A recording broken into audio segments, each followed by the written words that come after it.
Bonsoir à toutes et à tous, et merci d'être là avec moi ce soir. J'espère que vous aimez l'aventure, car ce soir, je vous propose l'histoire de l'île au trésor. Au cœur de l'océan infini, une légende raconte l'existence d'une île mystérieuse abritant un trésor inestimable. Un jeune aventurier, Gabriel, trouve une carte ancienne dans le grenier poussiéreux d'une auberge familiale. Avec un équipage hétéroclite et un vieux marin au passé trouble, il embarque à bord d'un navire vers l'inconnu. Mais l'aventure n'est pas sans péril. Trahison, tempêtes et créatures énigmatiques se dressent sur leur chemin. Dans un récit empreint de magie et de mystère, Gabriel découvre que le plus grand trésor n'est peut-être pas celui qu'il espérait. La brise marine s'infiltrait dans les moindres recoins de l'auberge du matelot errant, réveillant des souvenirs d'aventure chez les voyageurs qui s'y arrêtaient. Gabriel, un jeune homme d'une vingtaine d'années, écoutait les histoires des marins chaque soir, accoudé au comptoir usé.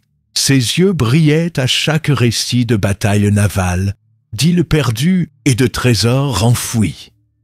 Mais pour lui, ces contes restaient des fables, des rêves lointains qu'il ne toucherait jamais. Un jour, alors qu'il nettoyait le grenier de l'auberge à la demande de sa tante Clara, il découvrit un vieux coffre en bois. La poussière en recouvrait les ferrures, mais l'objet était solide, comme s'il avait été conçu pour traverser les âges. Gabriel força le loquet rouillé et souleva le couvercle avec une certaine appréhension. À l'intérieur, des lettres jaunies, des outils rouillés et, au fond, une carte roulée dans un tube en cuir. Intrigué, il déroula la carte sur une vieille table en bois. Elle représentait une île en forme de croissant, bordée de récifs et d'un vaste océan. Une étrange inscription ornait le coin supérieur. Ici se trouve la clé des étoiles. Les contours de l'île étaient tracés avec précision, mais elle ne portait aucun nom. Gabriel sentit son cœur s'emballer. Cette carte était différente des objets habituels du grenier. Elle semblait vivante, pleine de promesses. « Et si c'était réel ?» murmura-t-il, emporté par une vague d'espoir. Ce soir-là, l'auberge était animée. Les marins riaient, buvaient et partageaient leurs anecdotes. Parmi eux se trouvait le capitaine Marlowe, un vieil homme aux cheveux blancs comme l'écume et aux yeux perçants, qui semblait toujours en savoir plus qu'il n'en disait. Gabriel approcha la carte du capitaine, hésitant. « Capitaine Marlowe, regardez ceci. Je l'ai trouvé dans le grenier. » Le vieil homme posa sa chope, essuya ses mains calleuses sur sa chemise et examina la carte. Ses sourcils se froncèrent et une étincelle d'émotion traversa son regard. Il resta silencieux un moment avant de murmurer « C'est l'île aux étoiles !» Les mots tombèrent comme un marteau. Autour d'eux, le brouhaha de l'auberge s'estompa dans l'esprit de Gabriel. « Vous la connaissez ?» demanda-t-il, incapable de cacher son excitation.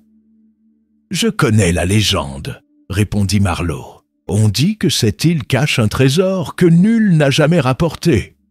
Beaucoup l'ont cherché, mais peu sont revenus. Cette carte, elle pourrait bien être la clé. » Un silence pesant suivit ces paroles, comme si le poids de l'aventure à venir était déjà présent. Finalement, Marlowe posa une main sur l'épaule de Gabriel. « Si tu es sérieux, on va réunir un équipage. Mais sache une chose, gamin, une chasse au trésor, ce n'est pas un jeu. Il y aura des dangers. » Gabriel hocha la tête. La peur était là, mais son désir d'aventure était plus fort. Les jours suivants furent consacrés aux préparatifs. Marlowe utilisa ses contacts pour réunir un équipage digne de ce nom. Le premier à se joindre à eux fut Tim, un robuste cuisinier connu pour transformer les provisions les plus modestes en festins. Sa bonne humeur était contagieuse, mais il était aussi redoutable au couteau. Ensuite vint Anna, une navigatrice éprouvée qui avait réputé pour lire les étoiles, comme d'autres lisent un livre. Elle était calme, posée et dégageait une autorité naturelle. Enfin, divers matelots complétèrent l'équipage. Certains étaient des amis de Marlowe, d'autres des réfugiés, en quête d'une nouvelle vie. Chacun apportait ses talents, mais Gabriel ne pouvait s'empêcher de remarquer les regards méfiants qu'ils échangeaient parfois. Le matin du départ était clément. Le ciel était clair, et une douce brise gonflait les voiles du navire que Marlowe avait baptisé « l'Étoile des mers ». Gabriel regarda l'auberge s'éloigner, tandis qu'il quittait le port. Une djinn, partie de lui, se demandait s'il reviendrait un jour. À bord, chacun trouva sa place. Marlowe dirigeait l'équipage avec assurance, tandis qu'Anna traçait la route sur une carte nautique. Tim s'occupait de la cuisine, plaisantant avec les matelots pour maintenir une bonne ambiance. Gabriel, quant à lui, passait le plus clair de son temps à observer. Il était fasciné par la manière dont le navire fonctionnait. Les voiles qu'on hissait, les cordages qu'on tendait. Mais surtout, il était captivé par l'horizon infini. Était-il vraiment en train de vivre une aventure comme celle qu'il avait toujours rêvée? Le soir, après une journée de navigation, l'équipage se réunissait sur le pont pour partager des histoires. Marlowe racontait des anecdotes de ses anciens voyages, mélangeant vérité et fiction avec une maîtrise fascinante. « L'océan est plein de mystères, dit-il un soir, mais l'île aux étoiles, elle est unique. Certains disent qu'elle n'est pas seulement une île, mais un portail vers un autre monde. » Gabriel sentit un frisson le parcourir. La carte dans sa cabine semblait encore plus précieuse. Il se promettait de la protéger à tout prix, mais tout n'était pas parfait à bord. Certains membres de l'équipage murmuraient entre eux, et Gabriel capta parfois des bribes de conversation. « Ce trésor, il pourrait être à nous. Pourquoi suivre un gamin ?» L'ombre de la trahison planait déjà. Une semaine après leur départ, une tempête les frappa. Le ciel s'assombrit et des vagues gigantesques s'écrasèrent contre le navire. Les hommes luttaient pour maintenir le cap, et Gabriel, dépassé, faisait de son mieux pour aider. « Tiens bon, gamin !» cria Marlowe. « Si tu survis à ça, tu peux survivre à tout !» La tempête semblait interminable, mais finalement, elle s'apaisa. Le matin suivant, le navire était endommagé, mais encore fonctionnel. L'équipage était épuisé, mais le moral remonta lorsqu'ils découvrirent un arc-en-ciel magnifique se reflétant sur l'eau. Gabriel sentit une bouffée d'espoir. Il était encore loin de comprendre les dangers qui l'attendaient, mais pour la première fois, il se sentit vraiment vivant. L'aventure était en marche et il n'y avait plus de retour en arrière. Chapitre 2 : La mer des mystères. L'étoile des mers glissait sur les flots, poussée par des vents favorables et guidée par les mains expertes d'Anna, la navigatrice. Le ciel était un océan d'azur parsemé de nuages légers, et l'équipage, malgré la fatigue de la tempête passée, retrouvait peu à peu son énergie. Gabriel passait ses journées à apprendre les rudiments de la vie en mer. Il s'entendait bien avec Tim, dont les rires et la bonne humeur rendaient les repas toujours agréables. Mais tout n'était pas aussi calme que les eaux sur lesquelles il naviguait. Un soir, alors que le soleil se couchait, teintant le ciel de nuances d'or et de pourpre, Gabriel surprit une conversation entre deux matelots à l'arrière du navire. Ils parlaient à voix basse, mais leur ton était suffisamment clair pour qu'ils comprennent leur intention. Ils doutaient de la capacité de Marlowe à mener l'expédition à bien. « Ce vieux fou garde sûrement des secrets, » disait l'un, ou deux. « Pourquoi ne nous dit-il pas tout ce qu'il sait de l'île ?»« Et ce gamin, Gabriel, » continua l'autre, « pourquoi est-ce qu'il a la carte ? Il n'a pas l'air de comprendre ce qu'il a entre les mains. » Gabriel sentit un frisson lui parcourir le dos. Devait-il en parler à Marlowe? Mais avant qu'il ne puisse prendre une décision, un événement imprévu attira l'attention de tout le monde.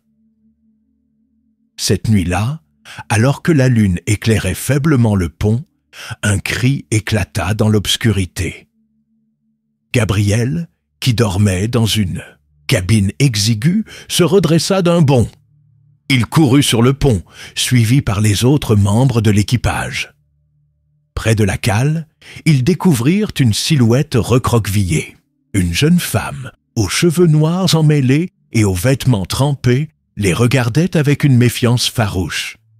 Elle était mince, presque frêle, mais ses yeux étaient remplis d'une détermination à toute épreuve. « Qui es-tu » tonna Marlowe. La jeune femme hésita avant de répondre, sa voix éraillée par la fatigue. « Je m'appelle Elara. Je me suis glissée à bord avant votre départ. Je cherchais une chance de quitter le port. »« Pourquoi ?» demanda Gabriel, plus curieux qu'inquiet. Elle baissa les yeux comme si elle pesait ses mots. « J'ai mes raisons, mais je peux vous être utile. J'ai grandi près de la mer et je sais me battre. L'équipage était divisé. Certains voulaient la jeter par-dessus bord, prétextant qu'elle était un poids mort. D'autres, comme Tim, plaidaient pour lui, laisser une chance. Finalement, Marlowe trancha. « Tu restes, mais tu travailles, et au moindre faux pas, tu pars. » Malgré cette intrusion, les jours suivants furent étonnamment paisibles. Elara s'intégra rapidement, prouvant qu'elle était aussi habile que courageuse. Elle gagnait peu à peu la confiance de l'équipage, mais Gabriel remarqua qu'elle évitait de parler de son passé. Pendant ce temps, l'océan, bien que magnifiquement serein, semblait cacher ses propres mystères. Un matin, alors qu'Anna étudiait la carte nautique, elle fronça les sourcils. « Quelque chose ne va pas, capitaine, » dit-elle. « Selon mes calculs, nous devrions apercevoir une petite île rocheuse ici.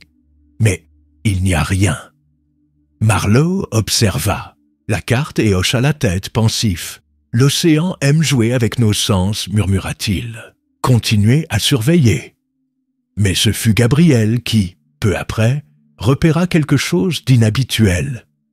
Une étrange lumière verte semblait briller sous l'eau, suivant le navire comme une ombre vivante. Lorsqu'il en parla à Marlowe, ce dernier parut troublé. « Ne regarde pas trop longtemps dans l'eau, » conseilla le capitaine. « Certains disent que l'océan peut te voler ton esprit. » Le soir même, une brume épaisse s'abattit sur le navire. La visibilité était réduite à quelques mètres et un silence oppressant remplaça les rires habituels de l'équipage. Gabriel sentait son cœur battre plus vite à chaque craquement. Du bois. Soudain, un hurlement transperça la nuit. Tout l'équipage se précipita vers l'avant du navire, où un matelot pointait du doigt l'obscurité. Une silhouette immense émergeait lentement de la brume. Ce n'était pas un autre navire, mais une sorte de monolithe noir, drapé de lianes et de coquillages. « Une épave » murmura Marlowe. « Non, quelque chose de plus ancien. » En s'approchant, ils réalisèrent que ce monolithe était une tour à demi submergée, gravée d'étranges symboles. Et Lara, fascinée, insista pour y jeter un coup d'œil de plus près. « C'est peut-être un indice sur l'île, » dit-elle. « Regardez ces gravures, elles ressemblent à celles de votre carte, Gabriel. » Malgré les protestations de certains, un petit groupe descendit dans une chaloupe pour explorer la tour. Ils trouvèrent une entrée submergée menant à une salle où l'air était étonnamment sec. Des fresques murales représentaient des étoiles, des navires et une silhouette humaine portant une clé. Gabriel posa une main sur l'un des symboles et une lueur douce éclaira brièvement la pièce. Tout le monde resta figé, le souffle coupé. « On devrait partir, dit Anna. Ce lieu n'est pas naturel. » Marlowe acquiesça, mais avant de partir, Gabriel remarqua une inscription écrite en vieux dialecte marin. Ce n'est que le début. De retour sur le navire, l'ambiance était lourde. L'équipage était à la fois exalté par leur découverte et inquiet des implications. Cette tour était-elle un avertissement ou une promesse? Gabriel, quant à lui, ne pouvait s'empêcher de repenser à la lueur émise par le symbole. Il sentait que cette aventure allait au-delà d'une simple chasse au trésor. La mer des mystères portait bien son nom, et leur voyage ne faisait que commencer.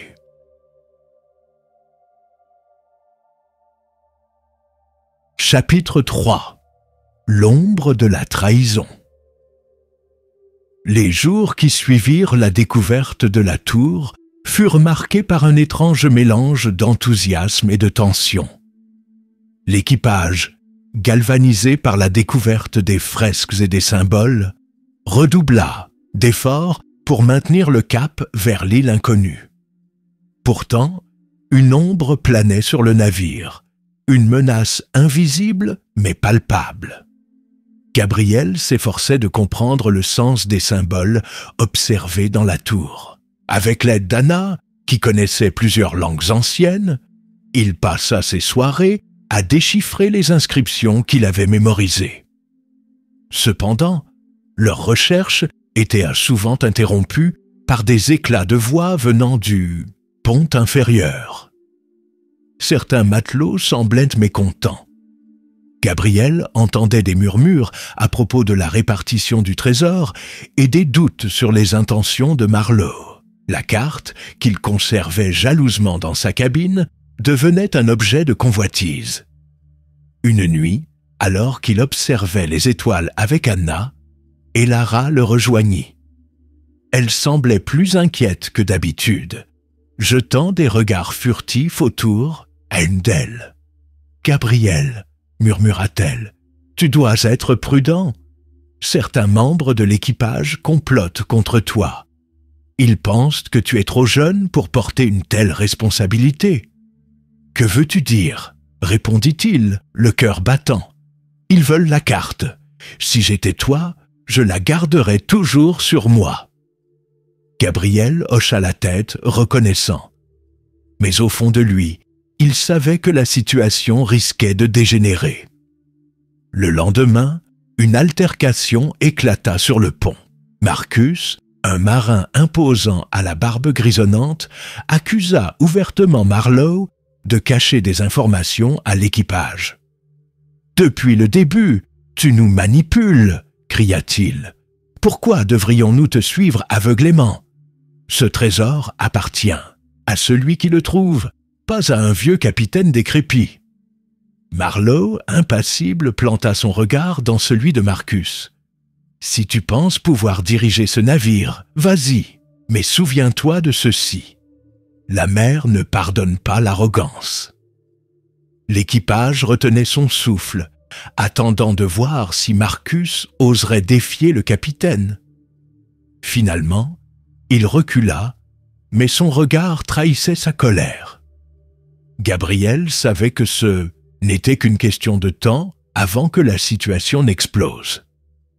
Alors qu'il s'approchait de la région marquée par la carte, les conditions climatiques devinrent étranges. Le vent soufflait de manière irrégulière et les nuages prenaient des formes inquiétantes. Gabriel sentait une présence, comme si l'océan lui-même les observait. Un soir, Elara frappa discrètement à la porte de sa cabine. « Je crois que Marcus prépare quelque chose, » chuchota-t-elle. « Il a parlé avec d'autres marins ce matin. Ils comptent agir bientôt. » Gabriel sentit un frisson d'angoisse. Il décida d'en parler à Marlowe, mais avant qu'il ne puisse agir, le navire fut frappé par un événement inattendu. En pleine nuit, alors que tout le monde dormait, un cri retentit. Gabriel se précipita sur le pont, où une lueur étrange éclairait l'horizon.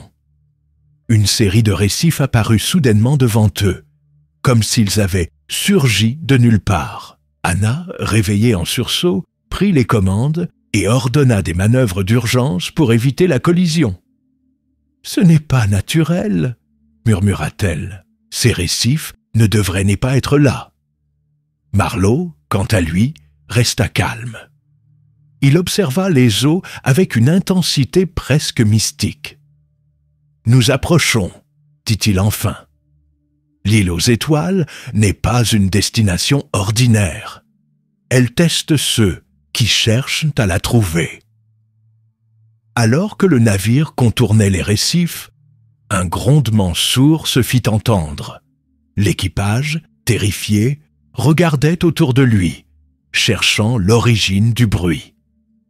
Soudain, une créature immense émergea de l'eau. Une masse sombre, hérissée de tentacules, semblait vouloir engloutir le navire. « Aux armes !» hurla Marlowe. L'équipage se mobilisa, mais la créature semblait invincible. Ses tentacules frappaient le pont, brisant des caisses et arrachant des cordages.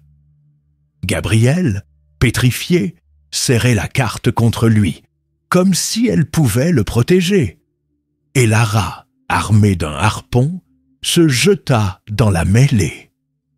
Avec une précision impressionnante, elle visa l'un des yeux de la créature, qui poussa un cri strident avant de replonger dans les profondeurs.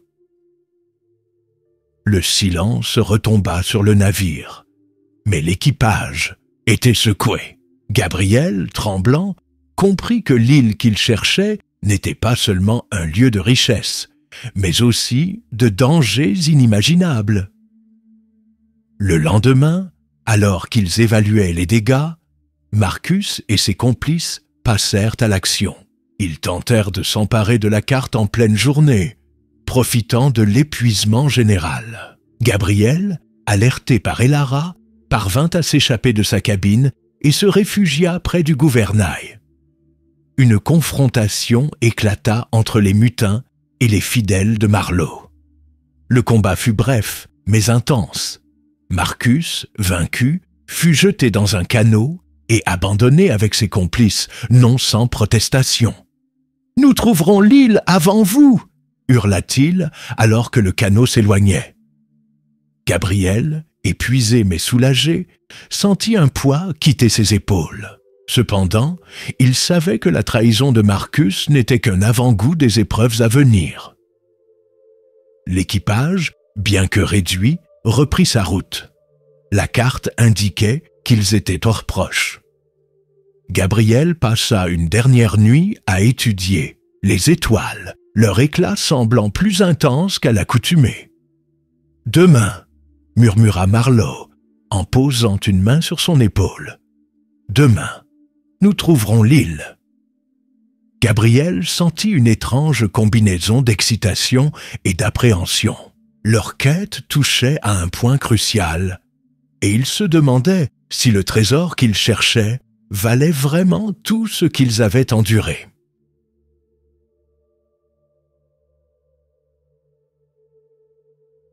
Chapitre 4 – La caverne des cristaux et la clé des étoiles. Gabriel, après de longues semaines d'aventures périlleuses, se retrouva enfin devant l'entrée de la caverne, qui, selon les rumeurs, abritait le trésor légendaire. La mer rugissait, en contrebas, et la brise marine s'engouffrait entre les rochers, apportant avec elle l'odeur salée des vagues. Le ciel était lourd, chargé de nuages menaçants, mais un rayon de lumière perça, illuminant l'entrée étroite de la grotte, comme si le destin lui-même offrait sa bénédiction. Gabriel ne pouvait croire qu'il était arrivé jusque-là. La clé, trouvée plus tôt dans une ancienne tombe, semblait l'avoir guidé à chaque étape de son voyage. Avec un soupir de soulagement, il pénétra dans la caverne. L'obscurité, épaisse, se dissipa lentement, comme si la grotte elle-même s'ouvrait devant lui. Des cristaux étincelants ornaient les parois, leur lumière douce créant une atmosphère à la fois magique et inquiétante. Chaque pas résonnait contre les murs de pierre, tandis que des éclats de lumière dansaient autour de lui, projetant des ombres mouvantes. Il s'avança prudemment, cherchant des signes, des indices qui pourraient l'aider à atteindre son but. Soudain, un éclat plus brillant attira son attention.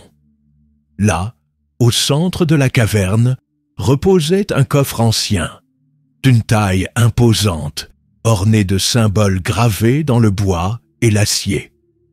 Il était couvert de poussière, mais une aura mystérieuse l'entourait, une lumière qui semblait émaner de l'intérieur du coffre, comme un appel irrésistible. Gabriel s'approcha avec précaution, le cœur battant. Le trésor était enfin devant lui. Mais alors qu'il se penchait pour l'ouvrir, une voix grave et rauque, presque chuchotée par l'écho des murs, s'éleva. Seul l'esprit sage et pur pourra ouvrir ce coffre. Gabriel se figea. La voix semblait provenir de partout et de nulle part. Il scruta l'intérieur du coffre, mais ne distingua rien de plus qu'un mécanisme étrange au centre, un disque de métal incrusté de pierres précieuses. Au-dessus du coffre, une inscription ancienne, presque effacée, était gravée dans une langue qu'il ne comprenait pas. Il tenta d'interagir avec le mécanisme, mais dès qu'il toucha le disque, une onde de choc parcourut la caverne, et le coffre se ferma violemment. Gabriel recula, surpris et déconcerté. Ce n'était pas une simple serrure. Il lui faudrait plus que de la force brute pour déverrouiller ce trésor. C'est à ce moment que Marlowe, l'un des membres de l'équipage, fit son apparition dans la caverne. Gabriel n'avait pas remarqué sa présence, mais il savait que l'homme l'observait depuis un moment.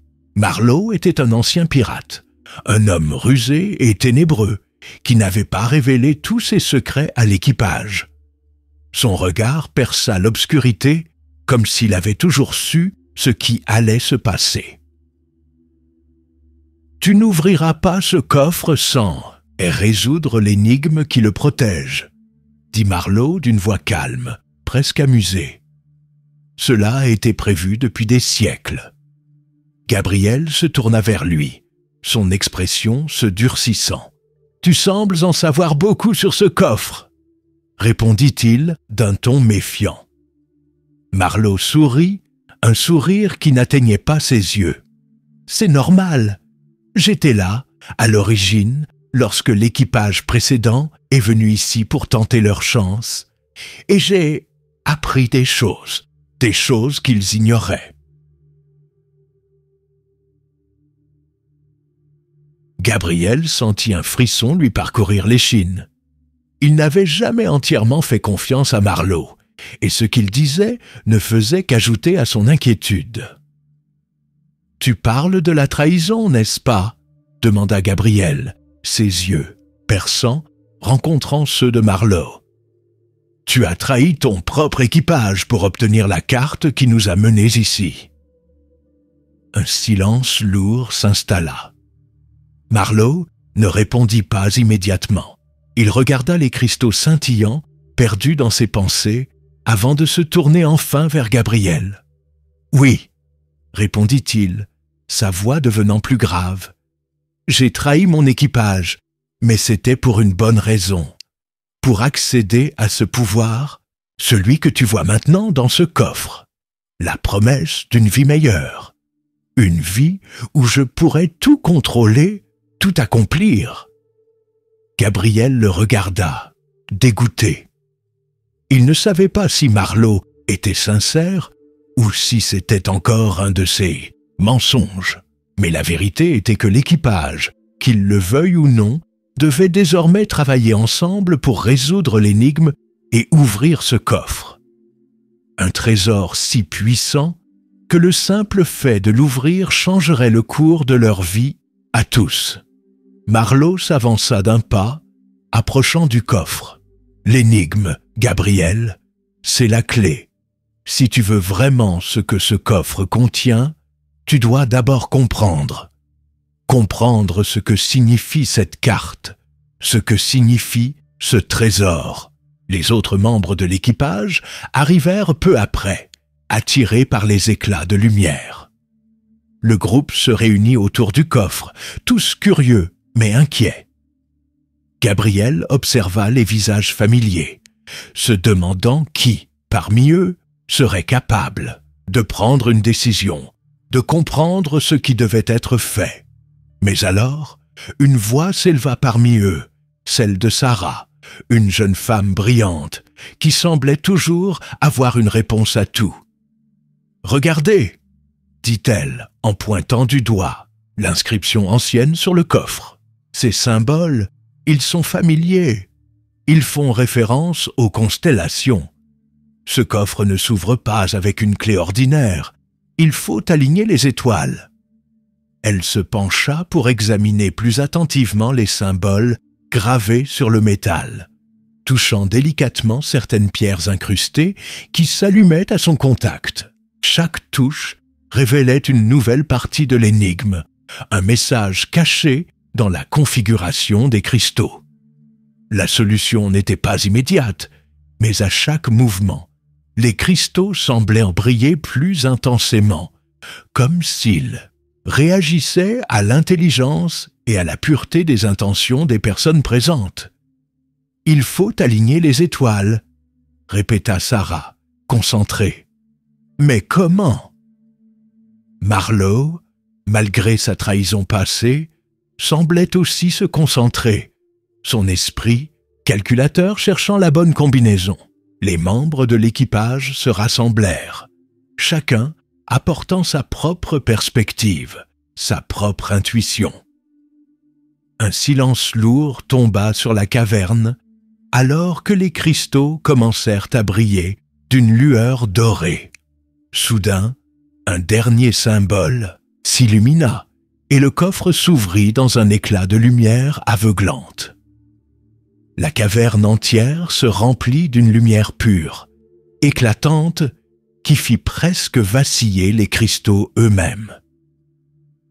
Au centre du coffre reposait un petit objet, une clé étrange, suspendue dans les airs par une force invisible.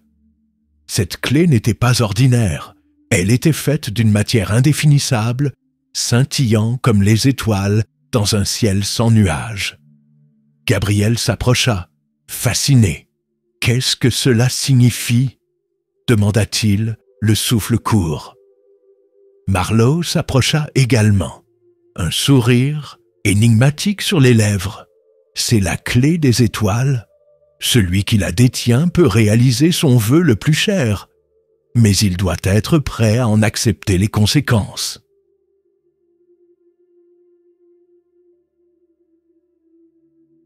Gabriel saisit la clé, un frisson parcourant son corps. Les autres membres de l'équipage se tournèrent vers lui, attendant de voir ce qu'il ferait, comment il choisirait d'utiliser ce pouvoir.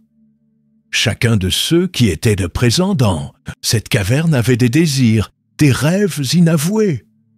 Mais Gabriel savait ce qu'il devait faire. Il avait vu assez de souffrances, assez de trahisons. et il savait que sa place n'était pas ici, dans ce monde de pouvoir et de convoitise. Il tourna la clé dans ses mains et fit un vœu silencieux. « Je souhaite rentrer chez moi, riche de mes expériences, mais libre de tout cela. » Un éclat de lumière s'éteignit, alors que la caverne se calma, la clé se dissolvant en poussière, d'étoiles.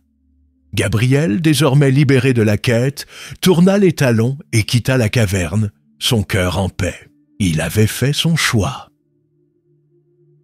La lumière des cristaux s'éteignit lentement derrière Gabriel, la caverne se refermant sur les mystères qu'elle avait abrités pendant des siècles. Il marcha d'un pas décidé, mais léger, comme si la lourde charge de ses désirs et de ses choix venait de se dissiper, balayé par la brise de la mer qui soufflait à l'extérieur. Le vent, plus doux ici, apportait une sensation de renouveau, de liberté retrouvée. Gabriel s'éloigna de la caverne, ses pensées flottant dans l'immensité du monde qu'il s'apprêtait à retrouver. Derrière lui, l'équipage, toujours figé autour du coffre désormais vidé de son pouvoir, se regardait dans un mélange de confusion et d'envie. Marlowe, dont le regard s'était durci depuis la dissolution de la clé des étoiles, était le premier à briser le silence. Ses yeux brillaient d'une lueur nouvelle, non pas de défaite, mais d'une résolution froide, calculatrice. « Tu as fait ton vœu, » dit-il, un sourire sinistre étirant ses lèvres. « Mais tu ignores encore ce qu'il t'a coûté. » Gabriel s'arrêta un instant, sentant la tension qui renaissait derrière lui. Mais il ne se tourna pas. Il n'avait pas besoin de connaître les intentions de Marlowe. Ce qui comptait, ce n'était pas ce que les autres désiraient, mais ce qu'il avait choisi pour lui-même. « Je sais ce que j'ai choisi, » répondit Gabriel calmement. « Et c'était ce qu'il me fallait. Je ne cherche plus à gouverner ou à posséder un trésor éternel. Ce qui est précieux, c'est ce que l'on emporte en soi, et c'est ce que je vais préserver. » La résonance de ces mots sembla flotter un instant dans l'air, avant de se perdre dans l'immensité de l'espace. Autour d'eux, il s'éloigna, sans se retourner, marchant le long de la côte, vers l'horizon où la mer rencontrait le ciel. À chaque pas, il sentait un poids s'alléger, comme si une partie de son âme, laissée dans cette caverne, se dissipait lentement, pour ne devenir plus que poussière d'étoiles. De retour sur le bateau, les membres de l'équipage étaient dispersés, chacun absorbé par ses propres pensées. Certains étaient toujours ébahis par ce qu'ils avaient revécu, tandis que d'autres, plus pragmatiques, pensaient déjà aux conséquences de la disparition de la clé des étoiles. Sarah, la brillante, avait rejoint Gabriel sur le pont. Elle le regarda un moment, son visage marqué par l'étonnement et la réflexion. « Tu n'as pas souhaité plus de pouvoir ?» demanda-t-elle, son regard incertain, presque inquiet. Gabriel secoua la tête, un léger sourire éclairant son visage.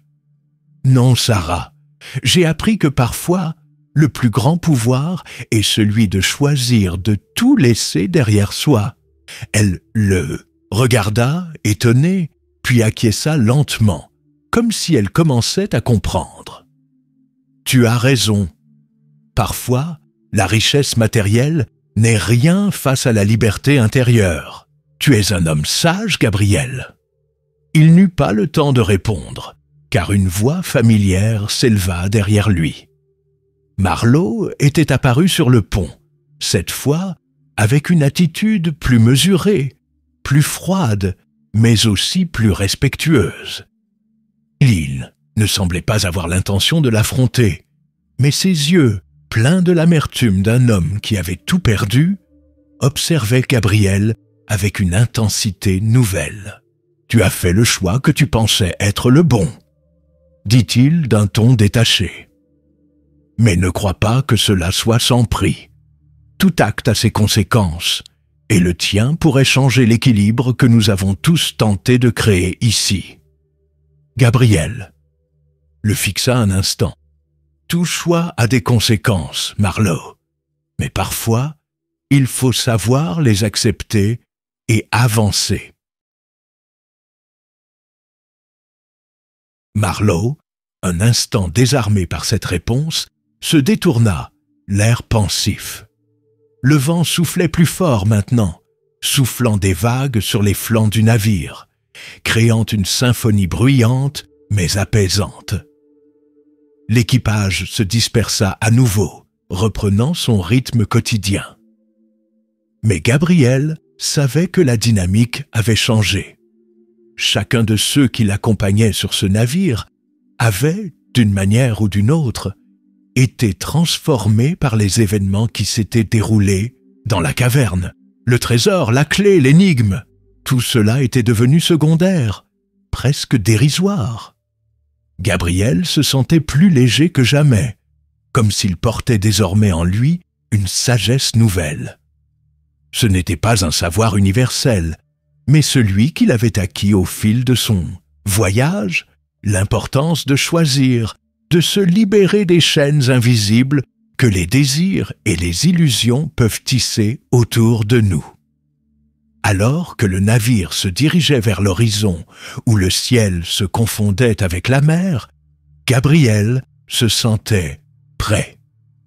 Il ne savait pas encore ce que l'avenir lui réservait, mais une certitude s'était installée en lui. Il n'était plus ce jeune homme obsédé par l'idée d'un trésor matériel. Ce qu'il cherchait à présent, c'était un retour à soi, un cheminement personnel, une quête plus profonde et plus intime. Les étoiles brillèrent dans le ciel nocturne et Gabriel, les yeux fixés sur l'immensité, se sentit à la fois tout petit et dit infiniment vaste. Il savait qu'il avait fait le bon choix, et ce choix, plus que tout autre trésor, serait celui qui lui offrirait la liberté qu'il recherchait. Ainsi se termina le chapitre de Gabriel dans cette aventure. Son chemin, une fois tortueux et pavé d'illusions, était désormais plus clair, et il savait que son voyage ne faisait que commencer. Mais ce qui avait été acquis dans les profondeurs de cette caverne, ce n'était pas un simple pouvoir ou une fortune, mais une vérité immuable, la liberté d'être soi, quoi qu'il advienne. Merci à tous d'avoir suivi cette aventure jusqu'à la fin. J'espère que vous avez apprécié ce voyage autant que moi. N'oubliez pas de vous abonner, de liker si vous avez aimé et de laisser un commentaire pour me dire ce que vous en avez pensé. Votre soutien signifie beaucoup et chaque message me motive à continuer de partager des histoires avec vous. À très bientôt pour de nouvelles aventures et rappelez-vous, chaque choix que vous faites façonne votre propre voyage. À la prochaine!